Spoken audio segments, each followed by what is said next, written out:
Alléluia. Il y a des personnes, par ce qui sort de leur bouche, elles créent des esprits. Parce qu'il sort de leur bouche, elles créent des esprits. Au lieu d'utiliser leur langue pour créer l'atmosphère bénie autour de leur vie, dans leur vie, elles utilisent plutôt leur langue, comme le serpent, pour mettre le venin dans leur vie.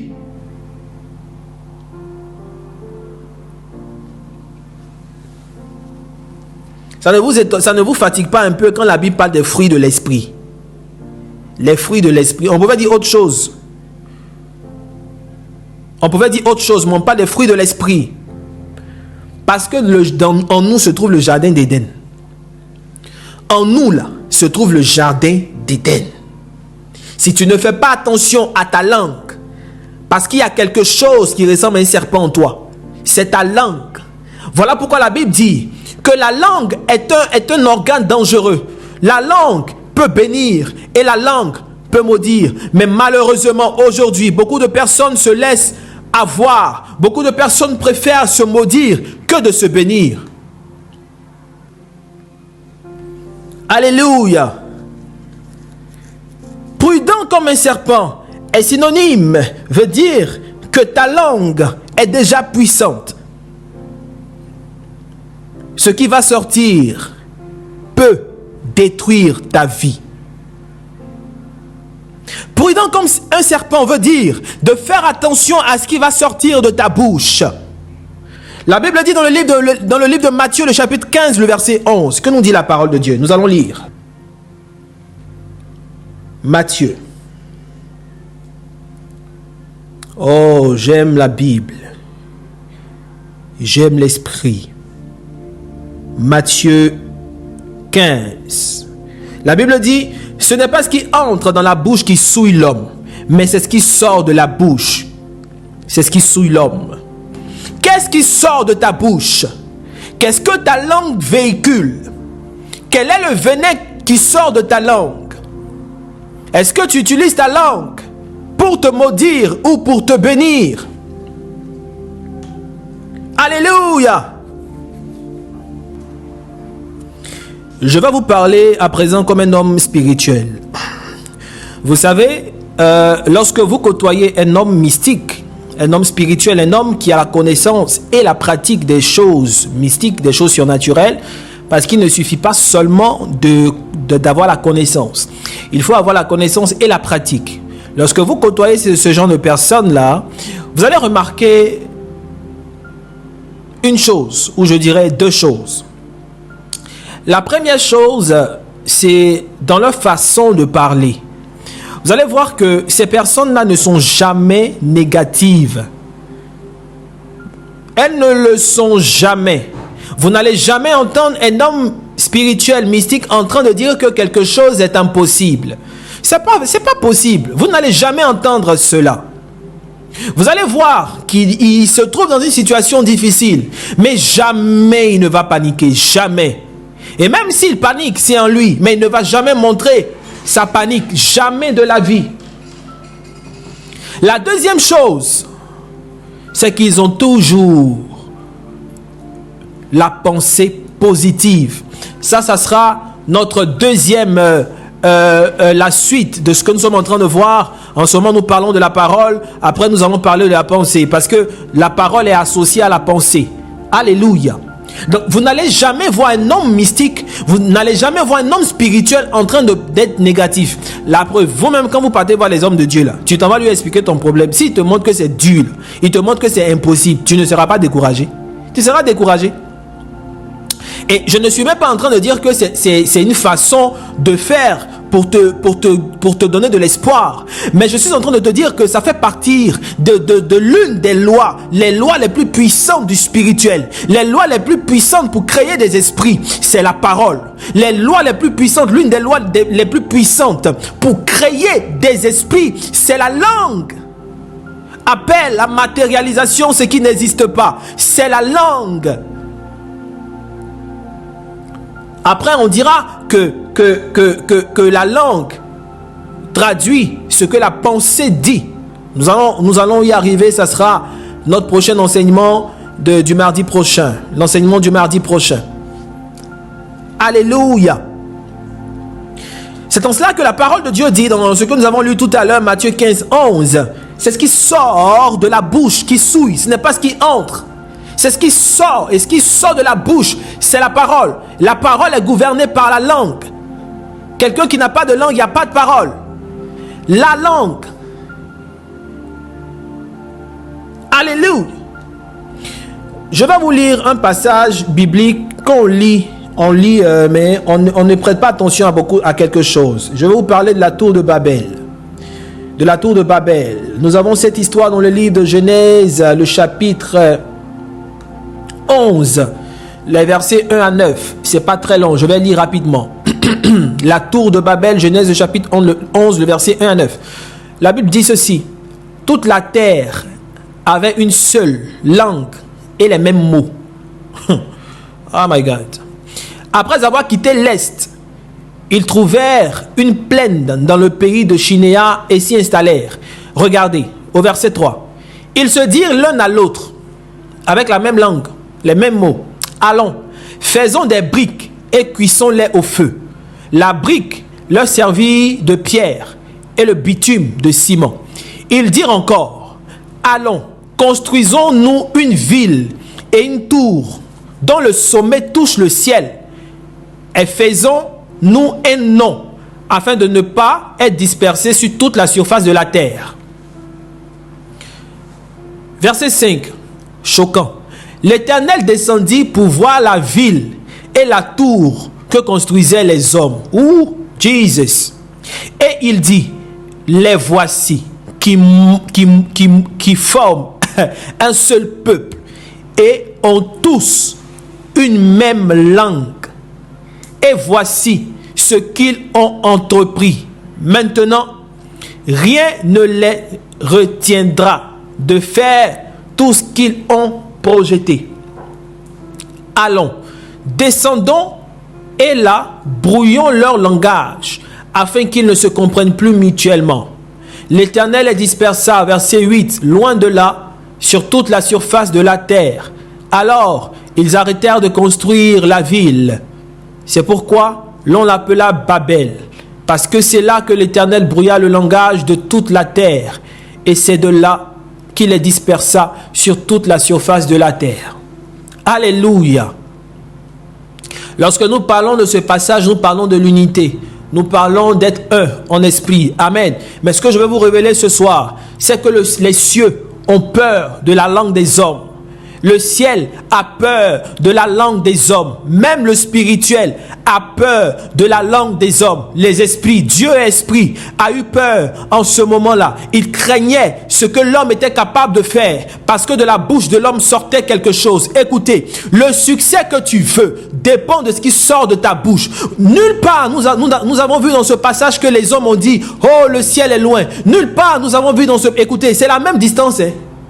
C'est la même distance qu'aujourd'hui. Mais nulle part ces hommes-là ont dit que c'est impossible. Nulle part ces hommes-là ont dit qu'ils sont malades. Nulle part ces hommes ont dit qu'on ne peut pas. La Bible dit qu'ils se sont entendus. La Bible dit qu'ils ont vu, ils ont dit que c'était possible. D'une seule voix, d'un seul langage, d'une seule langue, avec des mêmes mots. Ils ont confessé le possible.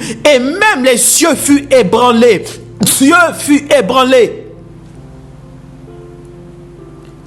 Dieu fut ébranlé quand il a vu que ce qui sortait de la bouche de ces hommes-là n'était que positivité. Il était ébranlé quand il a vu que ce qui sortait de la bouche de ces hommes était que oui, tout est possible. Il a vu que les hommes seraient capables d'atteindre le sommet du ciel, d'atteindre le ciel. Et Dieu les a dispersés. Dieu a mélangé leur langue. Je veux dire à quelqu'un qui m'entend, si de ta langue sort le possible, si tu confesses le possible, si tu confesses que oui, tu peux atteindre le ciel, si tu confesses que oui, tu peux atteindre ce projet-là, tu peux l'atteindre. Si tu confesses de ta bouche que oui, tu peux rentrer dans ce mariage malgré les difficultés, malgré l'orage. Si tu confesses de ta bouche que oui, cette situation, tu vas la surmonter. Les cieux auront peur de toi. Hallelujah, hallelujah. Yeah, yeah, yeah. Yehovah.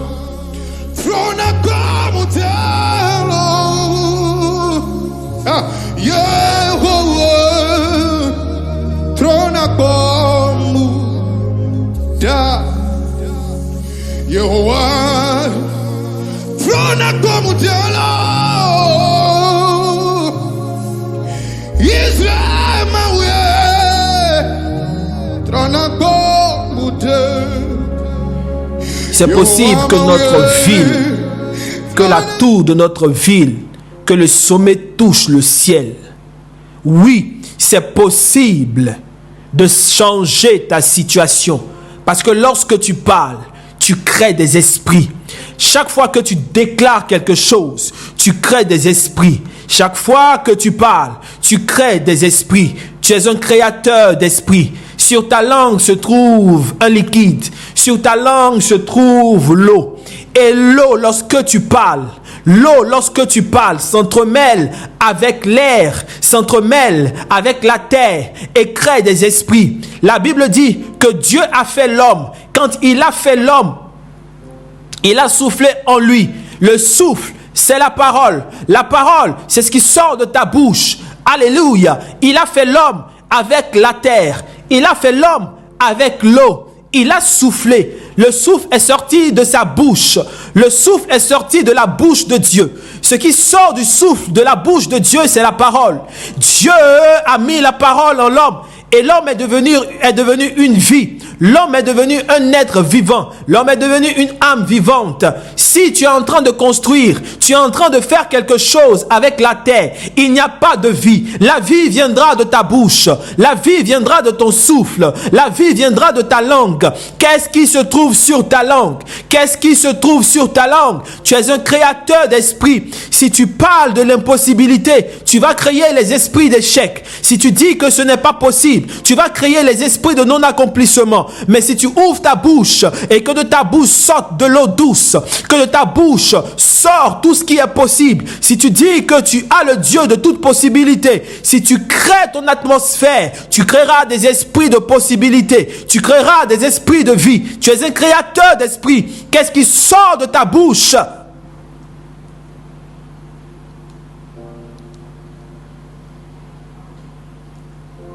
Le ciel fut ébranlé devant la langue des hommes. Devant la langue des hommes, parce que cette langue était puissante. Ta langue est puissante. Sois prudent comme un serpent, parce que de ta bouche sort la vie ou la mort. Quand Jésus leur dit, je vous envoie, soyez prudents comme des serpents, ça ne veut pas dire dissimulez-vous. Ça ne veut pas dire rampez. Ça veut dire que sur votre langue se trouve la mort ou la vie. Sur votre langue se trouve la mort ou la vie. Et la malalamas kiribus qui la maillon de l'aude. Sur ta langue se trouve la vie. Sur ta langue se trouve la vie ou la mort. Que choisis-tu? Tu es un créateur d'esprit. Que crées-tu? Crées-tu la vie? Tu vivras. Crées-tu la mort? La mort est sur ton chemin. Créer la vie est synonyme de déclarer que ce que je traverse va passer. Créer la vie est synonyme de dire que oui, cela est possible. Créer la vie est synonyme de déclarer que l'enfant que tu veux arrive. Créer la vie est synonyme de déclarer que ce partenariat, tu l'as. Tu vas signer ce contrat. Créer la vie est synonyme d'appeler à l'existence ce qui n'existe pas. Écoute-moi bien. Tu es créateur d'esprit.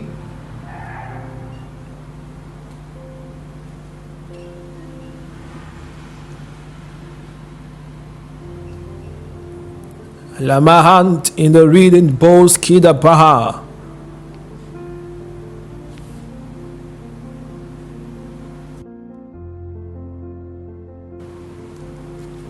Nous allons prendre, nous sommes à la fin de notre enseignement, nous allons rapidement prendre nos Bibles dans le livre de Proverbes, le chapitre 18.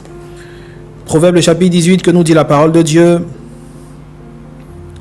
Merci Jésus pour ce que tu fais dans nos vies. Merci parce que tu nous reprogrammes. Lama lama skili di di bu la lama su katalama yente de de bahaut. Elema skilibra su talama chez les bos. Proverbe le chapitre 18, le verset 20 à 21, que nous dit la parole de Dieu. C'est du fruit de la bouche que l'homme rassasie son corps. C'est du fruit de ses lèvres qu'il se rassasie. La mort et la vie sont au pouvoir de la langue. Quiconque l'aime en mangera les fruits. Maintenant, remplace la mort et la vie. C'est le moins et le positif. Remplace cela parce que tu veux.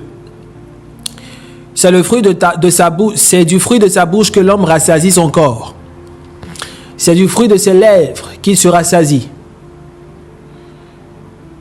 La pauvreté et la richesse sont au pouvoir de la langue. Quiconque l'aime en mangera les fruits.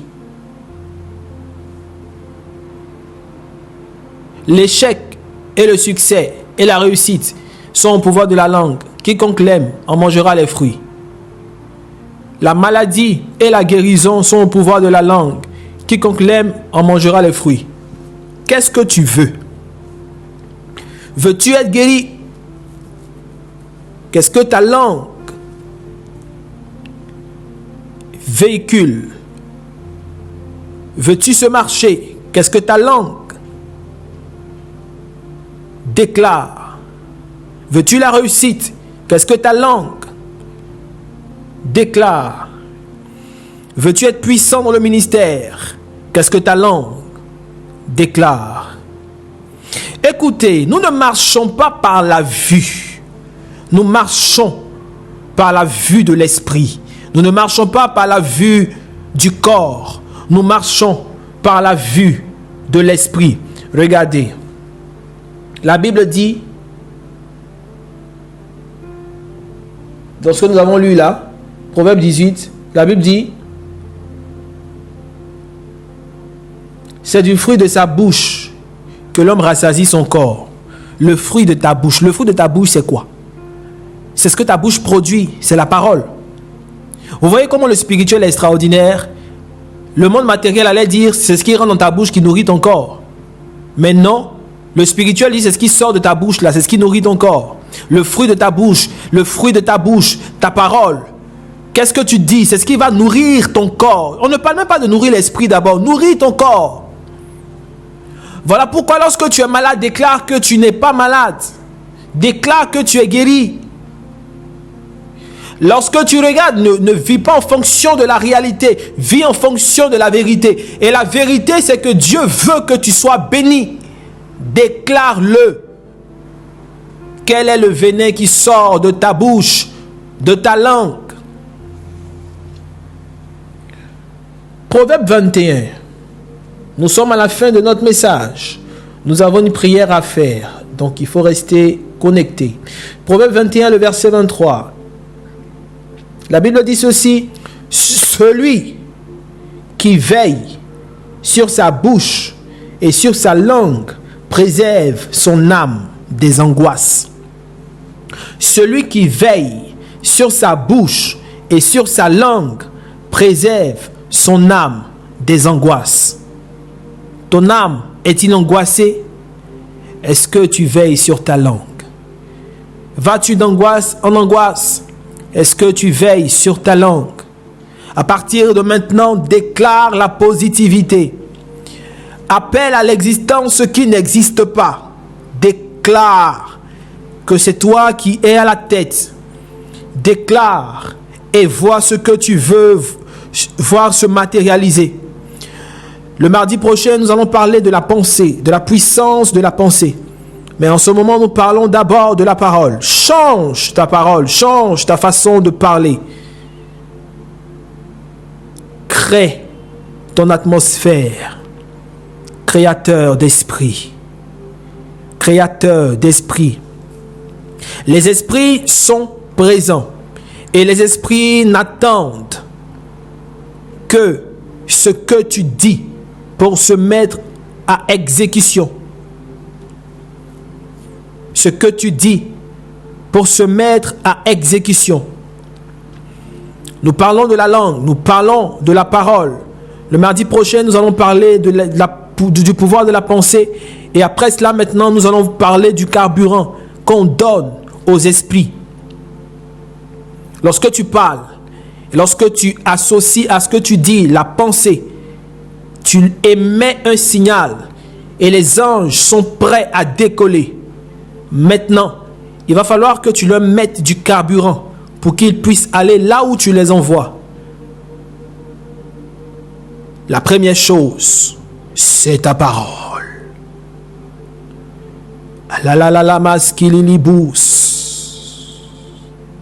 Je vais vous donner 5 conseils pour apprendre à maîtriser votre langue. Vous savez, c'est un exercice quotidien. Et je vous dis, dans toutes les écoles d'exotérisme, là, on apprend ça. Dans toutes les écoles spirituelles, on apprend, ce sont des prérequis. Ça fait partie du programme de reprogrammation.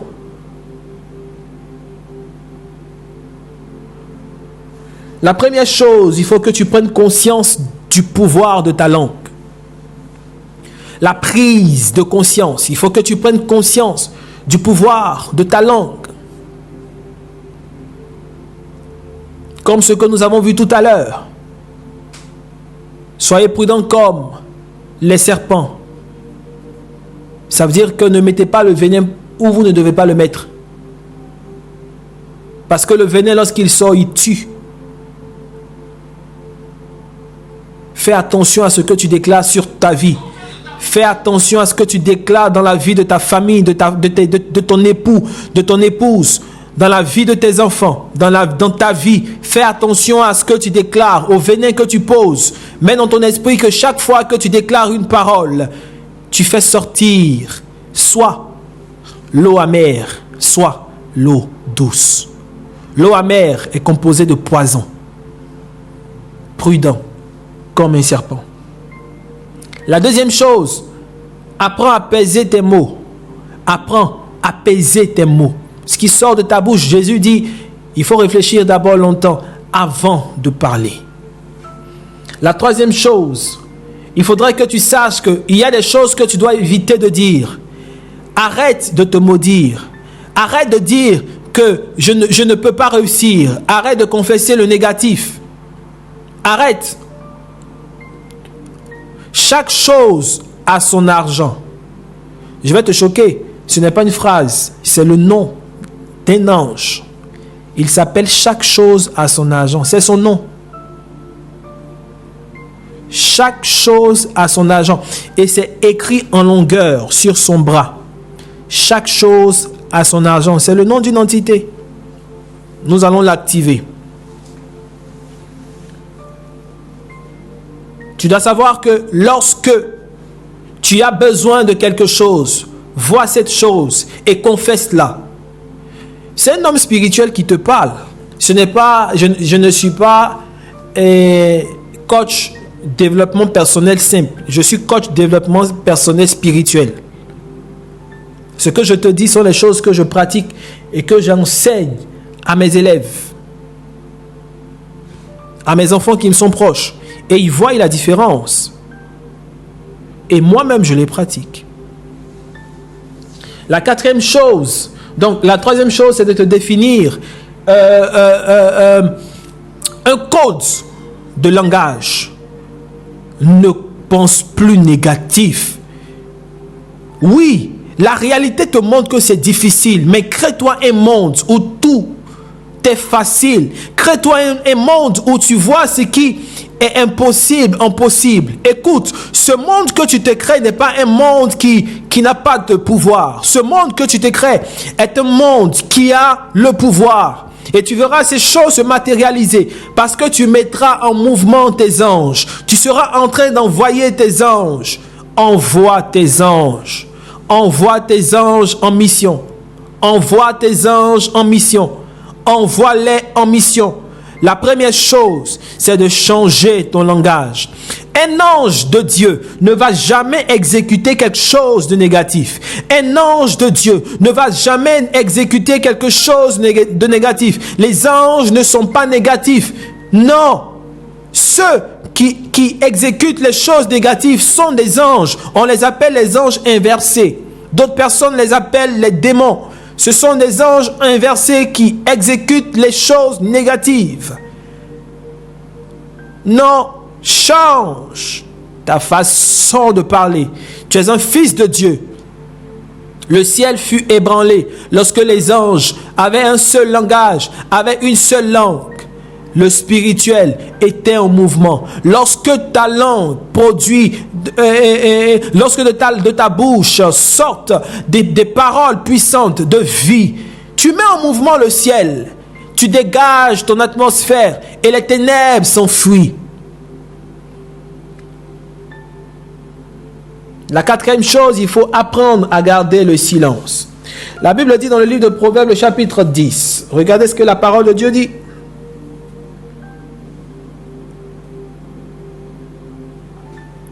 Proverbe chapitre 10, le verset 19. Celui qui parle beaucoup ne manque pas de péché, mais celui qui retient ses lèvres est un homme prudent. Comme qui? Comme le serpent. Celui qui parle beaucoup ne manque de péché, mais celui qui retient ses lèvres est un homme prudent. Le même prudent comme le serpent là. On ne parle pas beaucoup. Les hommes spirituels font attention à ce qui sort de la bouche. Quand la Bible dit celui qui parle beaucoup ne cesse de pécher, ce n'est pas le péché que tu connais là. Ce n'est pas le sens où il ment, il vole. Non, non, non, ce n'est pas ça. Ça veut dire qu'il ne fait que salir sa destinée. Parce qu'à force de parler, à force de parler, à force de parler, il ne mesure pas ce qu'il dit.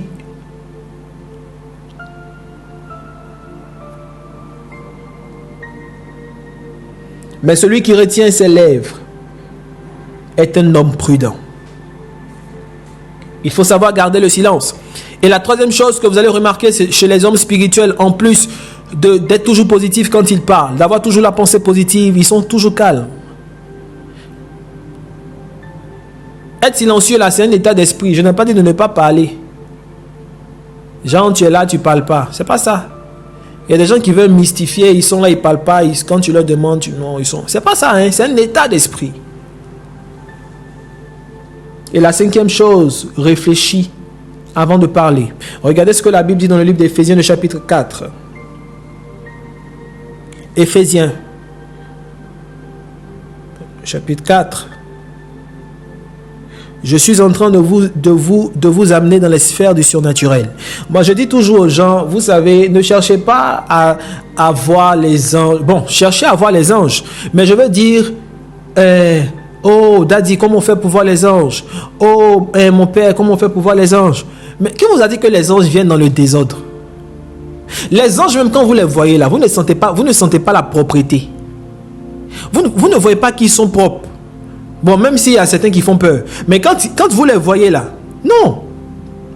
Les anges ne viennent pas dans le désordre. Voilà pourquoi la Bible déclare que notre Dieu est un Dieu d'ordre. Les anges viennent quand un lieu est propre. Amen. Mais si tu n'es pas ordonné, si tu n'es pas reprogrammé, tu veux voir quel ange même? Ils peuvent se laisser voir, c'est une grâce. Mais si tu veux vivre leur vie de façon quotidienne, il faut changer. Il faut appeler la propriété dans ta tête, dans ton mind, dans ta tête, dans ton esprit. Imprime ces choses dans ton esprit et tu verras que le monde angélique sera un monde qui te sera ouvert.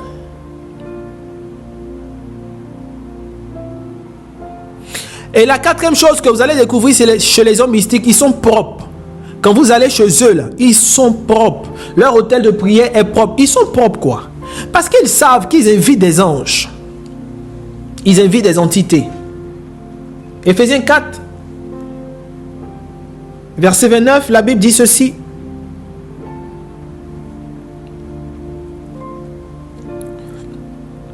Qu'il ne sorte de votre bouche aucune parole mauvaise, s'il y a lieu, quelques bonnes paroles qui servent à l'édification et communiquent une grâce à ceux qui l'entendent.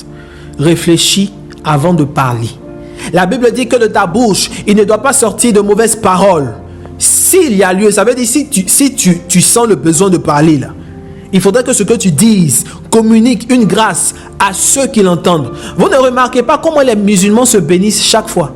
Souvent même leur bénédiction là, ça fait chier entre guillemets parce qu'ils ne font que bénir. Allah nanana, Allah nanana, Allah nanana, amina, amina, amina. Combien de fois quand tu rencontres ton frère tu le bénis? Combien de fois toi-même tu te bénis? Combien de fois? Combien de fois? Combien de fois tu bénis ton conjoint? Combien de fois tu bénis tes enfants? Combien de fois tu bénis tes activités? Mais attendez, vous n'avez pas remarqué que vous bénissez Dieu?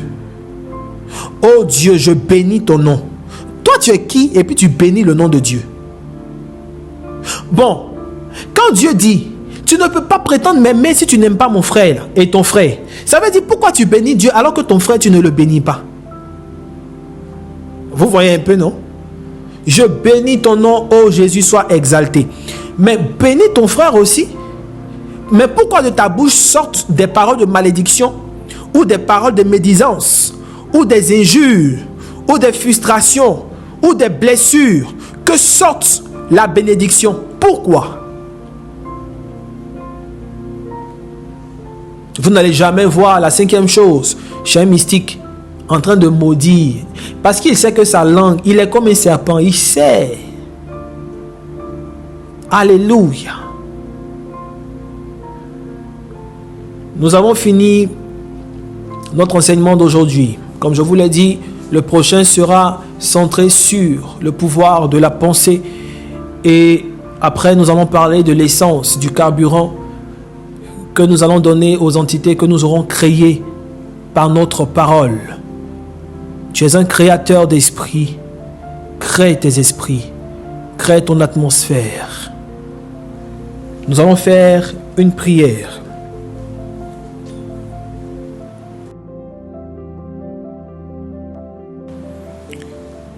La prière se trouve dans le livre de Psaume. Psaume, le chapitre 141, le verset 3. Psaume 141, le verset 3. Mais avant, je veux que tu parles à Dieu. Depuis là où tu es, que tu dises à Dieu de te pardonner toutes les paroles que tu as eu à faire sortir de ta bouche qui ont, dans un premier temps, frustré quelqu'un, qui ont frustré ton conjoint, qui ont frustré ton fiancé, qui ont frustré tes enfants, qui ont frustré ton patron, qui ont frustré quelqu'un, ton père, ta mère. Demande pardon à Dieu. Dis à Dieu, pardonne-moi parce que j'ai mal fait. Pardonne-moi ce manquement au nom de Jésus. Parle à Dieu maintenant même. Pardonne nos manquements. Nous avons usé de notre langue de façon mauvaise. Au lieu de communiquer une grâce à ceux qui entendaient ce qui sortait de nos bouches, nous n'avons pas communiqué de grâce, nous avons plutôt maudit. Nous avons plutôt blessé. Jésus, pardonne-nous. Et nous-mêmes dans nos vies aussi, nous avons frustré nos âmes. Nous avons frustré nos corps parce que je pouvais me regarder dans le miroir et déclarer que je n'étais pas une créature merveilleuse. Alors que tu m'as créé à ton image et je suis une créature merveilleuse. Pardonne-moi ces manquements au nom de Jésus. Et que ton sang passe dans ma vie et que je sois purifié. Tu vas, après la prière, appeler quelqu'un ou lui lancer un SMS, lui laisser un SMS où tu vas t'excuser parce que tu as eu à le vexer, tu as eu à le blesser. Tu vas lui demander pardon. Et même si il y a eu des disputes, que c'est toi qui as été vexé, ne cherche même pas qu'il te demande pardon, mais toi fais-le. C'est vrai que c'est toi qui as raison, mais en le faisant, tu dégages ton atmosphère. Je sais de quoi je vous parle.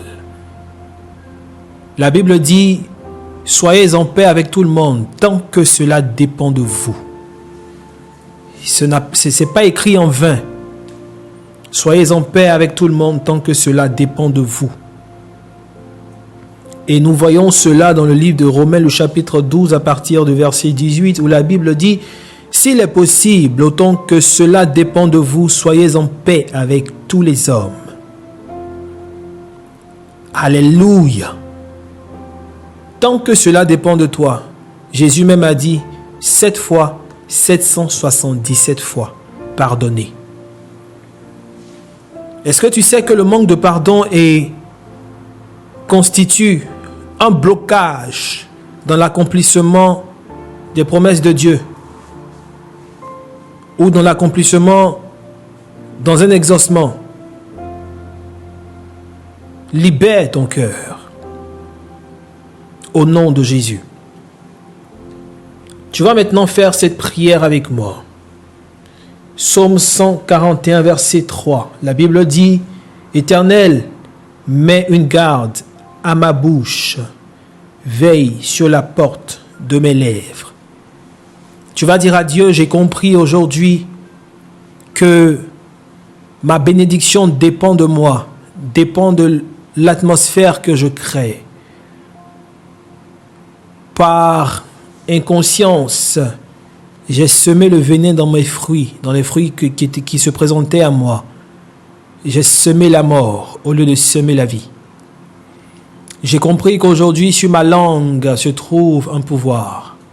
Seigneur, j'ai peut-être vendu mon pouvoir de bénédiction en prenant le pouvoir de la malédiction. Du coup, quand je parle, au lieu que ce soit le vrai, le bon qui se produit, c'est le mauvais qui se produit.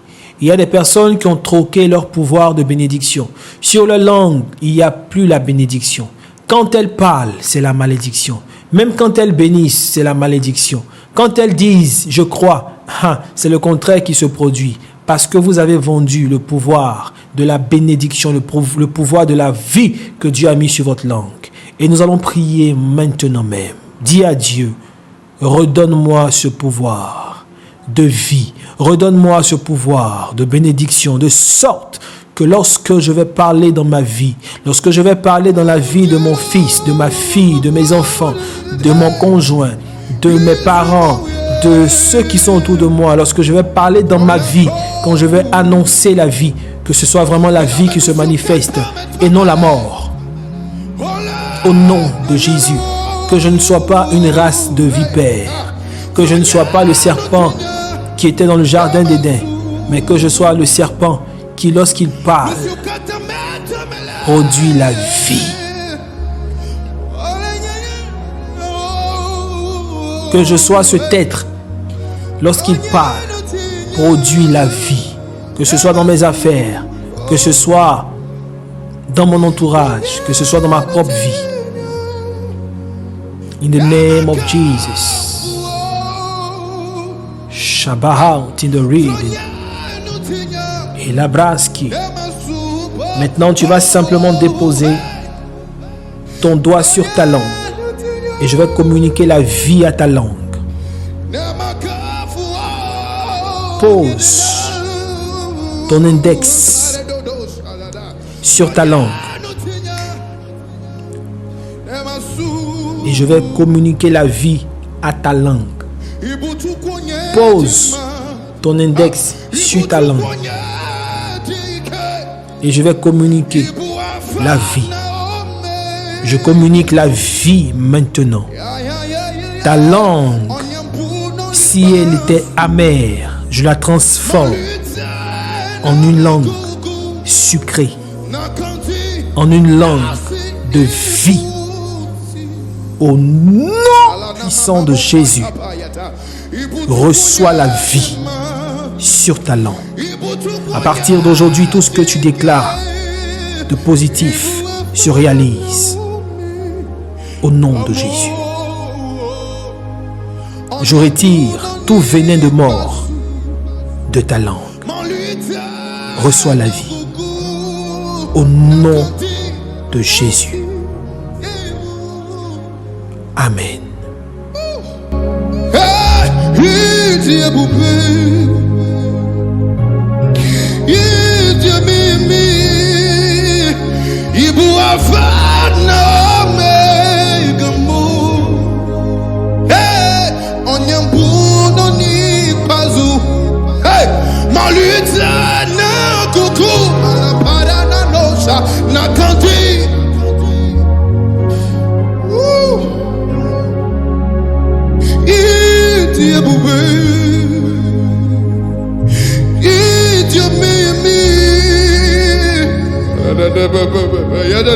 Il pourra faire